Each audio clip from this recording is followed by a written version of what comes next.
Big boss Malayalam season 7 ഇപ്പോഴിത് ആവേശകരമായി മുന്നോട്ട് പോയിക്കൊണ്ടിരിക്കുമ്പോൾ big ബോസിൽ ഏറ്റവും കൂടുതൽ ആരാധകരുള്ളത് അനുമോൾക്ക് തന്നെയാണ്. അനീഷിനും കുഴപ്പമില്ലാത്ത രീതിയിലുള്ള ഫാൻ ബേസാണ് നിലവിലുള്ളത്. ബിഗ് ബോസ് വീട്ടിൽ ആദ്യം കയറിയ ആരും തന്നെ തനിക്ക് പ്രേമിക്കാൻ പറ്റിയവർ ഇല്ല എന്ന് അനുമോൾ തന്നെ വ്യക്തമാക്കിയതായിരുന്നു. അങ്ങനെ ഒരു ലവ് സ്ട്രാറ്റജി എടുക്കാൻ മാത്രം കെൽപ്പുള്ള ആണുങ്ങളാരും ഇവിടെ ഇല്ല എന്നായിരുന്നു അനുവിൻ്റെ വാദം.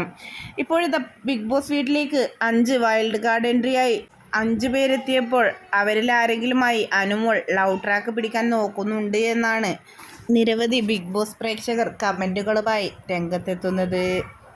എന്തു തന്നെയായാലും അത് സത്യമാണോ ഇല്ലയോ എന്നറിയാൻ കാത്തിരിക്കേണ്ടി വരും. കാരണം ജിഷൻ മാത്രമാണ് ഇപ്പോൾ കയറിയതിൽ കമ്മിറ്റഡ് ആയിട്ട് ഉള്ളത്. ബാക്കി 2 പേരും സിംഗിളാണ് എന്നാണ് അറിയാൻ കഴിയുന്നതും. ആയതുകൊണ്ട് തന്നെ അനുവിന് ലവ് ട്രാക്ക് പിടിക്കാനുള്ള എല്ലാ സാധ്യതകളും കാണുന്നുണ്ട് എന്നാണ് നിരവധി പേർ കമൻറ്റുകളുമായി രംഗത്തെത്തുന്നത്.